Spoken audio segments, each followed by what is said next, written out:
तो कैसी हो मेरी YouTube फैमिली। उम्मीद करता हूं कि आप सभी अच्छे और खुश होंगे। आज की कहानी बेहद डरावनी होने वाली है। एक ऐसी डार्क हॉरर कहानी जो आपकी रूह तक को झकझोर देगी। तो चलिए कहानी स्टार्ट करते हैं। और अगर आप पहली बार चैनल पर आए हैं तो जल्दी से सब्सक्राइब कर लीजिए ताकि हमारा और आपका रिश्ता मजबूती से जुड़ जाए। राजस्थान का रेगिस्तान, दिन में तपता हुआ सूरज और रात में हड्डियां कंपा देने वाली ठंडी हवाएं। इस वीरान मरुभूमि के बीच एक जगह है जिसका नाम सुनते ही रूह कांप जाती है, कुलधरा। आज ये जगह सिर्फ खंडहर है, टूटी हुई हवेलियां, जर्जर मंदिर और रेगिस्तान की रेत में दबे ऐसे रहस्य जिनके बारे में कहा जाता है कि जो भी इन्हें छेड़ेगा वह कभी जिंदा लौट कर नहीं जाएगा। पर सवाल यह है कि आखिर एक पूरा का पूरा बसा बसाया गांव अचानक एक ही रात में कैसे वीरान हो गया। तो चलिए स्टार्ट करते हैं कुलधरा का राज। लगभग 300 साल पहले कुलधरा कोई वीरान जगह नहीं थी। यह पलवाल ब्राह्मणों की समृद्ध बस्ती थी। यहाँ के लोग बेहद विद्वान और संपन्न थे। रेगिस्तान के बीच भी उन्होंने ऐसी खेती, पानी की व्यवस्था और व्यापार खड़ा किया था कि ये गांव पूरे इलाके में मशहूर था। मंदिरों की घंटियां, हवेलियों में बच्चों की किलकारियां, ऊंटों की घंटियों की झंकार, सब कुछ कुलधरा को एक जिंदा और रौनकदार जगह बनाते थे। लेकिन हर सुख की छाया में एक अंधेरा छुपा होता है। जोधपुर के दीवान अमर सिंह अपनी क्रूरता और हवस के लिए कुख्यात था। आसपास के गांव उसकी दहशत में जीते थे। कहा जाता है उसकी नजर कुलधरा के मुखिया की बेटी पर पड़ी। चंद्रकांता अपनी सुंदरता और सादगी के लिए पूरे मरुस्थल में जानी जाती थी। उसकी आंखें जैसे रेगिस्तान की रात में चमकते तारे और मुस्कान जैसे ठंडी हवा का झोंका। लेकिन अमर सिंह की हवस भरी नजर ने उसकी जिंदगी पर साया डाल दिया। दीवान ने साफ ऐलान कर दिया, चंद्रकांता मेरी होगी। अगर पलवाल ब्राह्मणों ने मना किया तो मैं पूरे कुलधरा को जला दूंगा। कुलधरा की पंचायत एकजुट हुई। हर घर से लोग मंदिर में जमा हुए। दीपक की लौ कांप रही थी, जैसे आने वाले तूफान का संकेत दे रही हो। मुखिया ने सबके सामने कहा, हम अपनी बेटियों की इज्जत बचाने के लिए जान दे सकते हैं, लेकिन उन्हें उस दुष्ट को कभी नहीं सौंपेंगे। लोगों ने एकमत होकर फैसला लिया, कुलधरा छोड़ देंगे, पर अपनी इज्जत नहीं खोएंगे। वो अमावस की रात थी। आसमान पर चांद का नामो निशान नहीं था। पूरा गांव एक अजीब सी खामोशी में डूबा था। हर घर का दिया बुझाया जा चुका था।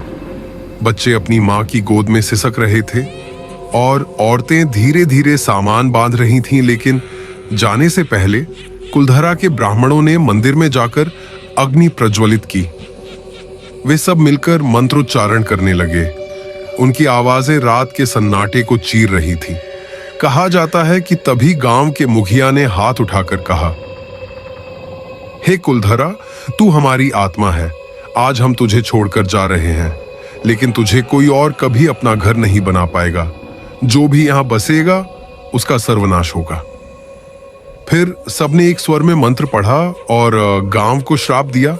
जब सुबह सूरज उगा तो कुलधरा एकदम खाली था। न कोई इंसान, न कोई जानवर, बस टूटी हुई हंडियां, अधूरे चूल्हे और सिसकती हवाएं। लोग कहते हैं कि उसी दिन से यहां का श्राप सक्रिय हो गया। सदियां बीत गईं, लेकिन कुलधरा अब भी वीरान है।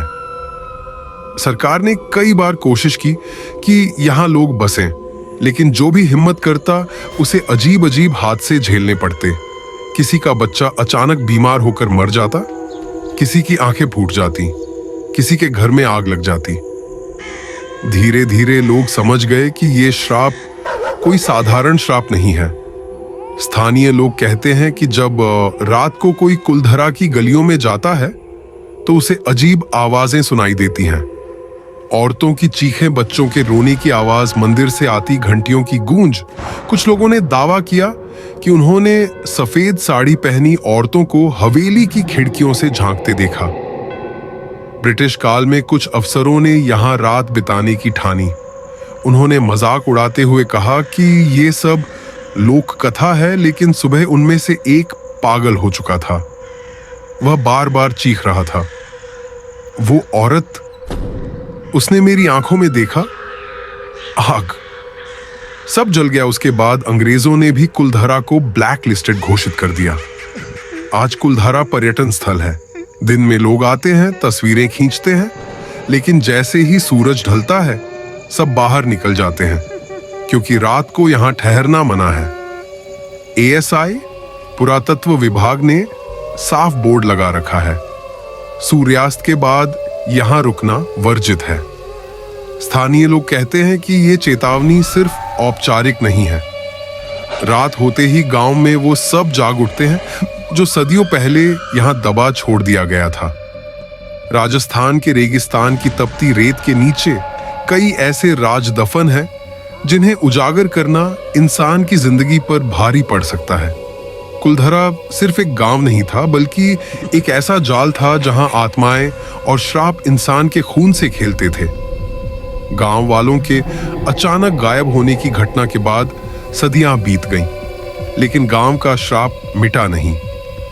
हर बार जब चांदनी रात रेत पर बिखरती, कुलधरा के खंडहरों में अजीब हलचलें होती। टूटी हवेलियों की दरारों से फुसफुसाहटें निकलती। हम लौटेंगे कहा जाता है कि जो भी इंसान सूरज ढलने के बाद कुलधरा की गलियों में कदम रखता, वह सुबह तक लौटकर कभी नहीं आता। कई बार बहादुर लोग हिम्मत करके गए, कुछ अपनी जिज्ञासा में, कुछ लालच में और कुछ श्राप की सच्चाई जानने में। परंतु सुबह होती तो उनके शव मिलते, आंखें फटी हुई, चेहरा डर से विकृत और शरीर जले हुए जैसे किसी ने अंदर से आग लगा दी हो। कहा जाता है यह सब पालीवाल ब्राह्मणों की आत्माओं का श्राप है। उस समय के अमीर और क्रूर दीवान सालम सिंह ने अपनी हवस और लालच में गांव की एक सुंदर कन्या पर बुरी नजर डाली थी। कन्या कुलधरा के मुखिया की बेटी थी। सालम सिंह ने धमकी दी थी, अगर यह लड़की मुझे नहीं मिली तो मैं पूरे गांव को बर्बाद कर दूंगा। उस रात पंचायत बैठी। फैसला हुआ कि पूरी की पूरी 84 पालीवाल बस्तियां अपने घर छोड़कर चली जाएंगी। लेकिन जाते जाते उन्होंने गांव पर भयानक श्राप छोड़ दिया। यह धरती अब कभी आबाद नहीं होगी। यहां कोई बसेगा तो मौत उसकी किस्मत होगी। श्राप के बाद गांव में रहने लगी अधमरी आत्माएं। कई लोग दावा करते हैं कि रात के समय खंडहरों से औरतों की चीखें आती हैं, बच्चों की हंसी सुनाई देती है और हवेलियों से पायल की छन छन सुनाई देती है। पर जब कोई जाकर देखता तो रेत में गहरे पंजों और खून की लकीरें मिलती। कुछ दशकों बाद एक तांत्रिक कुलधरा पहुंचा। वह दावा करता था कि वह इस श्राप को तोड़ देगा। रात को उसने हवन शुरू किया। मंत्र गूंजने लगे, लेकिन अचानक हवेली की दीवारें कांपने लगीं। आग अपने आप बुझ गई और चारों तरफ औरतों की कराहटें गूंज उठीं। तांत्रिक ने अपनी आंखें खोली और देखा, सैकड़ों आत्माएं उसके चारों तरफ मंडरा रही थी। उनकी आंखें जलती अंगारों जैसी थीं। वह मंत्र पढ़ने लगा, लेकिन अचानक उसका गला किसी ने दबा दिया। उसकी चीख हवा में घुल गई। सुबह लोग पहुंचे तो वहां सिर्फ उसकी जली हुई राख पड़ी थी। आज भी कुलधरा के खंडहरों में एएसआई ने बोर्ड लगा रखा है, सूर्यास्त के बाद प्रवेश वर्जित है। लेकिन सच यह है कि यह सिर्फ चेतावनी नहीं, बल्कि उस श्राप की गूंज है। स्थानीय लोग बताते हैं कि कई बार उन्होंने रात को वहां औरतों की छायाएं देखी हैं। किसी ने एक लड़की को देखा जिसने लाल चुन्नी ओढ़ी थी और वह रो रही थी। जब पास गया तो चेहरा सड़ चुका था और आंखों से खून बह रहा था। अब तक यह रहस्य और भी गहरा हो गया कि आखिर कुलधरा सच में क्यों वीरान हुआ। क्या यह सिर्फ एक प्रेम और हवस की कहानी थी, या इसके पीछे कोई और भी बड़ा और डरावना कारण छुपा है? रात का अंधेरा और गहरा हो गया था। रेगिस्तान की रेत पर चांदनी पड़ रही थी, लेकिन खुलदारा गांव की टूटी फूटी हवेलियों में अजीब सी स्याह परछाइयां मंडरा रही थीं। अजय, विक्रम और बाकी सब लोग जिन्न और साया देखकर पहले ही सहम चुके थे, लेकिन अब जो होने वाला था वो उनकी रूह तक जमा देने वाला था। गांव के बीचों बीच खंडहर हवेली थी। कहते हैं यही हवेली खुलदारा के प्रधान की थी, जहां से सारी बर्बादी शुरू हुई थी। जैसे ही सब लोग उस हवेली के पास पहुंचे, अचानक हवा तेज हो गई। टूटी खिड़कियों से अजीब सी चीखें आने लगी, मानो कोई औरत दर्द से कराह रही हो। विक्रम कांपती आवाज में बोला, भाई ये कैसी आवाज है? अजय ने कांपते होंठों से कहा, ये वही है, वही श्रापित आत्मा जिसने पूरे गांव को वीरान कर दिया। सबने साहस करके हवेली का दरवाजा खोला। घुप अंधेरा था। मकड़ी के जाल, टूटी मूर्तियां और लाल रंग के धब्बे दीवारों पर फैले हुए थे। जैसे ही सब लोग अंदर बढ़े, अचानक दीवार पर लगी एक टूटी तस्वीर अपने आप गिर गई। तस्वीर में वही लड़की थी, प्रधान की बेटी। उसकी आंखें जैसे खून से भरी हुई दिख रही थी और उसके चेहरे पर दर्द और गुस्से की मिली-जुली छाया थी। अचानक हवेली की छत से आवाज आई, कौन? यहां सभी लोग वहीं रुक गए। तभी एक परछाई धीरे धीरे सीढ़ियों से उतरने लगी। वो कोई इंसान नहीं था, बल्कि जलती आंखों वाला प्रेत था। वो प्रेत हवा में तैरते हुए उनके करीब आया और जोर से चीखा। उसकी चीख इतनी खतरनाक थी कि सबके कानों से खून आने लगा। राजू वहीं गिर पड़ा और बेहोश हो गया। अजय ने कांपते हुए कहा, ये श्राप का असर है। यहां हर आत्मा सड़ी हुई नफरत में जल रही है। धीरे धीरे हवेली की दीवारों पर अजीब निशान चमकने लगे। वो लाल रंग के थे और खुद ब खुद जल रहे थे। उन पर लिखा था, हमने अपनी इज्जत बचाने के लिए अपनी जान दी, लेकिन हमारी आत्माएं कभी मुक्त नहीं होंगी। ये पढ़ते ही सब समझ गए कि गांव क्यों उजड़ा था। प्रधान की बेटी को जबरदस्ती लेने की कोशिश की गई थी और पूरी बस्ती ने उस अपमान से बचने के लिए रातों रात गांव छोड़ दिया था। लेकिन जाते जाते सबने इस गांव को शाप दिया था कि यहां कभी कोई इंसान चैन से नहीं रह पाएगा। अचानक हवेली की हर दीवार से दर्जनों आत्माएं निकल आईं। किसी के सिर नहीं थे, किसी के हाथ कटे हुए थे, किसी की आंखें बाहर लटक रही थीं। वो सब तेज चीखते हुए अजय और उसके दोस्तों पर टूट पड़े। रोहित जोर से चिल्लाया, भागो यहां से, वरना ये हमें जिंदा नहीं छोड़ेंगे। सब लोग दरवाजे की तरफ भागे, लेकिन दरवाजा अपने आप बंद हो गया। अब चारों तरफ सिर्फ अंधेरा और चीखें थीं। तभी सीढ़ियों से वो लड़की दिखाई दी, वही प्रधान की बेटी। लेकिन अब वो इंसान नहीं थी। उसका चेहरा जल चुका था, आंखें खून की तरह लाल थीं और उसके पैरों की जगह सिर्फ राख थी। वो धीरे धीरे सबकी तरफ बढ़ी और बोली, तुमने हमें क्यों जगाया? अब तुम भी यहीं सड़ोगे। इसी गांव के श्राप में उसकी हंसी इतनी भयानक थी कि दीवारें तक कांप गईं। वो औरत अचानक उड़कर राजू की तरफ बढ़ी और उसकी गर्दन पकड़ ली। राजू की आंखें बाहर निकलने लगीं और उसकी सांस रुक गई। बाकी सब लोग चीखते हुए प्रेतों से बचने की कोशिश करने लगे। अजय ने कांपते हुए देखा, ये जगह अब सिर्फ मौत और प्रेतों की है। जो यहां आया कभी वापस नहीं जा सका। कुलधरा की वो रात बाकी सब रातों से अलग थी। गांव में जैसे कोई अदृश्य ताकत उतर आई हो। आसमान पर काले बादल छा गए थे। चांद भी खून की तरह लाल दिख रहा था। दूर दूर तक सन्नाटा फैला था, मगर उस सन्नाटे को बार बार भयानक चीखें तोड़ रही थी। गांव के खंडहरों में जहां कभी मंदिर खड़ा था, अब एक तांत्रिक बैठा था। उसका शरीर राख से ढका था, आंखें अंगारों की तरह लाल।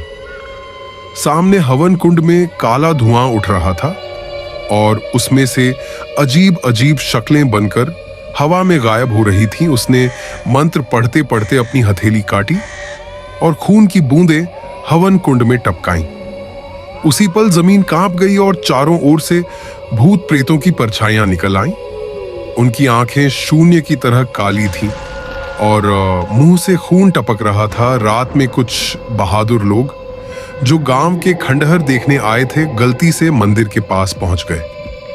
एक ने टॉर्च जलाई तो देखा सामने दीवार पर किसी के ताजे खून से लिखा था, वापस चले जाओ वरना जिंदा नहीं बचोगे। मगर उनमें से एक लड़का हंस पड़ा, यार ये सब ड्रामा है, यहाँ कुछ नहीं। अचानक हवा ठंडी हो गई, उसके पैरों को किसी ने पकड़ लिया।